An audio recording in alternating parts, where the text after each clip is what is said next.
been in almost 3 head-on collisions twice in 1 week. And and correct me if I'm wrong, and I know we're working on signage, but if you're coming from Market Basket headed to city service, correct me if I'm wrong, there's 2 orange signs that have arrows on them, and that's it. And then if I recount, correct me if I'm wrong, there's 2 speed limit signs, 20 mile an hour. Is that correct? So my question is if we could get some more speed limit signs and something other than the arrows saying maybe like, 2-lane traffic ahead or something, because there's so many people that don't travel that road familiar, on a regular basis. They may be coming in from Lake Charles and they don't know which way to go,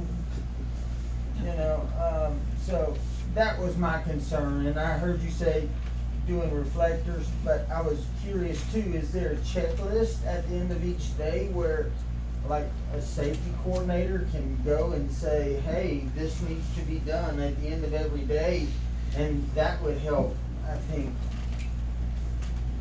a whole lot if there was some sort of safety supervisor that does a checklist every day. Yeah, and that's it, that's all. Okay, thank you. I'd be happy to answer that, just for further clarification of that matter.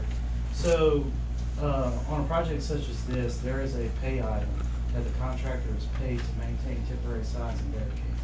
And within the plan set, there's temporary signs and barricades details on how to control traffic in all the situations that we've put them in. We've noticed during the course of construction that they haven't followed those completely, and we've notified them on several occasions and in several meetings as to they need to go out there and improve that. But at the end of the day, it's their responsibility to maintain that, because during the course of construction, everything within that construction zone, they're liable for. So they're being paid to do that, and we advise them when they're falling behind.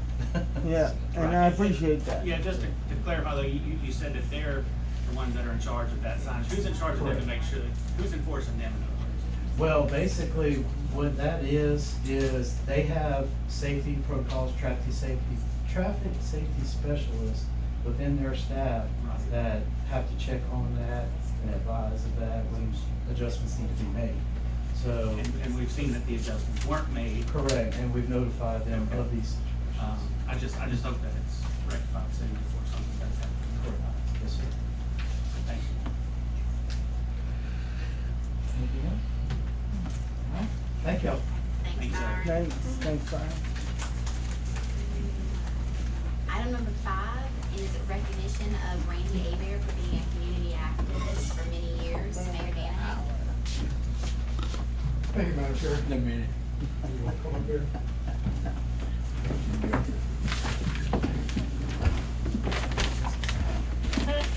We are very fortunate to have people in our community that recognize and love our city. Randy is one of these people. And so a couple weeks ago, I started sitting down and thinking about what I could, how I could describe Randy. In a good way. I want you to. But when I sat down and started looking at it, I said, well, community activism, no question about it. And so this is what I came up with. In every community across the United States, there is a citizen or citizens who care enough about their city that they feel compelled to thrust themselves into the democratic process of their government. This person does not act for their own gain, but instead works for the betterment of the community by becoming involved in issues that affect all citizens. This person recognizes that all citizens have a voice in their government and how to express that voice in a peaceful democratic process. Before presenting oneself on an issue, this person has made every effort to educate themselves on the issue through research on the item and seeking out input from both sides of the issue. From this work, this individual is able to make an educated, logical, and sensible reasoning to support or not to support an issue. As a community activist, they reflect the checks and balances that we are fortunate to have in our form of government. Randy Hebert represents the community activism that makes our community strong. He always has taken time to seek out both sides of the issue before taking a position on an issue. He has always presented himself as well-informed and with great respect. For these reasons, we'd like to recognize Randy Hebert for all his efforts in making the city of Sulphur a better place to live. Therefore, I resolve it that we claim that tomorrow, Tuesday, July 12th, as Randy Hebert Day. And just on a personal note, Randy and I have, I guess, met together on many occasions through the years. I know for at least 20 years. He's always been very thoughtful in the fact that he does seek out both sides. It's very easy to grab one side of the issue and seize upon that and take your stand on that. But Randy doesn't do that completely. And I'll give you a perfect example. And when I was in the legislature, we voted on something the day prior, and so I get this phone call from Randy, and he asked me, "Why'd you vote for that?" And vote against it. yeah, that's right. I voted against it. And I explained to him the backstory on it, what was involved in it. A lot of times in what we do, when I say our elected officials, you know, we're privy to a lot of information, and we try to extend that to the public just as well. But sometimes it doesn't happen as quick as we like. And so he asked me why I did not vote for that. When I explained it to him, he goes, "Okay, that's what I wanted to do."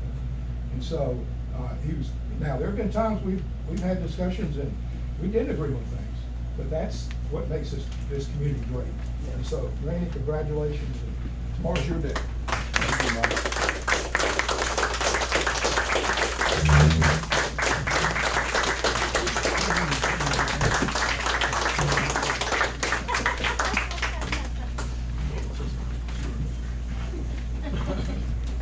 Well, thank you, Mike, and thank you, council. When I talk to people who want to get involved, I try to impress upon them to ask the questions. It don't matter if they're right, wrong, silly, stupid, or whatever, but you want to ask the questions.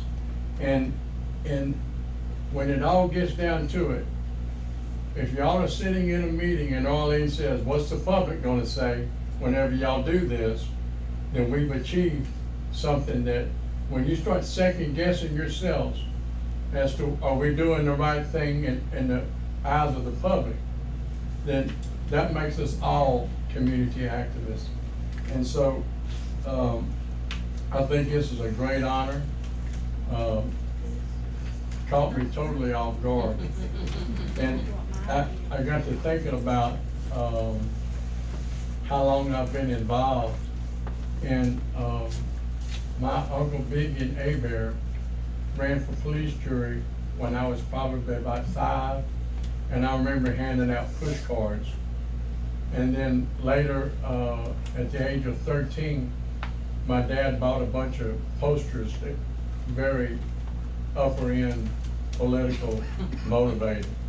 And I remember handing those out to all kind of people. So yeah, I've been at this a while. I enjoy it.